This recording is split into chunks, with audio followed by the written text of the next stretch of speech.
right, everyone. Today we're learning I'm in Your Hands. We are in chapter 2, lesson 1, book by Rav Shalom Arush. So he goes into describing what happens if you slept well. You think you slept well last night? Okay, that really means that you have bitachon. So having bitachon allows you to rest, live a life that's not going to be overwhelmed with fear, anxiety, and have a future that's going to be seriously considering having a smile on your face and being someone that's always going to be happy. He mentions a quote in the Chovot HaLevavot that's written that the essence of bitachon is the peace of mind of the person who has trust, relying on the one in whom he trusts to do what is good and correct for him in the matter for which he has placed his trust. So the big question is, where does it come from? Where does bitachon come from? What can give me real bitachon? And what I could rely on, and the question is, where can I turn to get me through such situations in life? For example, let's take the example of financial stability. Even if you have a very good job, okay, that pays you really well, it doesn't necessarily mean that you have financial stability. Your boss can let you go at any single time and moment, right? He can fire you. And just because you have money in the bank, you have savings, you made it, you had a very good year, whatever it was, it doesn't necessarily guarantee that financial stability. We always learned that one of the biggest things is that HaKadosh Baruch Hu, Hashem gives you money, and it's pretty much a loan. Anything that Hashem gives you is temporary. It is a loan, and it can be taken from you at any time. So you have to see, you're using this money, you're borrowing this money from HaKadosh Baruch Hu, and it's all about how are you going to spend it, how are you going to use it, how are you going to do chesed, how are you going to live a life fulfilling what Hashem wants us to do. So does having financial wealth guarantee necessarily that we're going to be happy? We're going to have marital peace, we'll have health, we'll have children that are going to be grown up to be good people? We can't guarantee that. Money or assets cannot replace bitachon.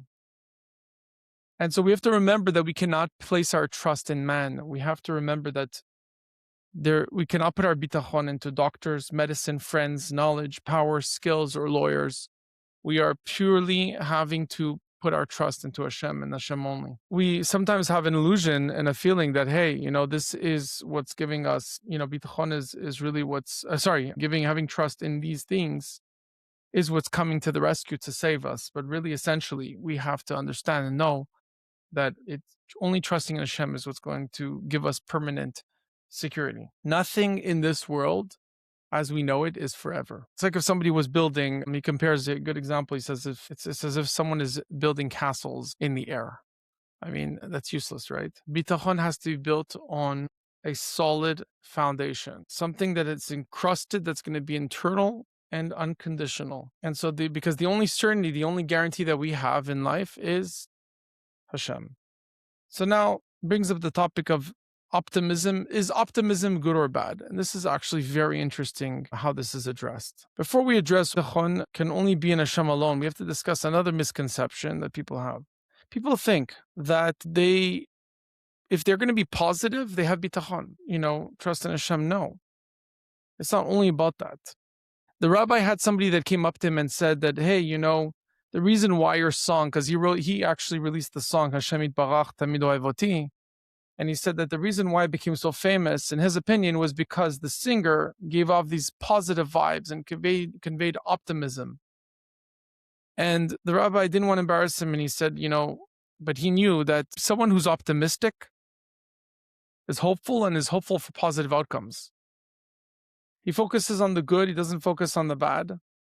And yes, it's likely that, good things will happen to him as a result of being positive, but no one can really predict the future. You can't go to him. If you went to that same person and you asked him, hey, can you guarantee that you're going to live a positive outcome, positive life? He won't be able to basically guarantee that for you. And, someone who's negative may find himself in more pessimistic situations, and therefore no one can really predict the future. If somebody's pessimistic, so he might live more of a negative life, he might have more issues trying to see positivity. But somebody who's optimistic, he chooses to view the world in a positive light rather than focusing on negativity. And so even though this is a great way to live your life, it doesn't guarantee you, and it doesn't mean that you have bitachon. It doesn't mean that you trust Hashem. You're just betting on a bright future. And sometimes for some people, just thinking negatively and having a negative mindset is just overwhelming. And so they decide not to live that negative life and they just want to be positive. And they think that's enough. It's enough. Let me just live a positive life and I don't need anything else. And so maybe this optimism is actually a mask concealing their deeper insecurities. And deep down inside, even an optimistic person knows that there are certain things that are beyond his control. And so when faced with a test, when he's actually being faced with a situation, can I actually, how am I going to handle such a situation when he has a big test, something very, very challenging, very difficult happens to him? How is he going to remain optimistic? It's very difficult at that point.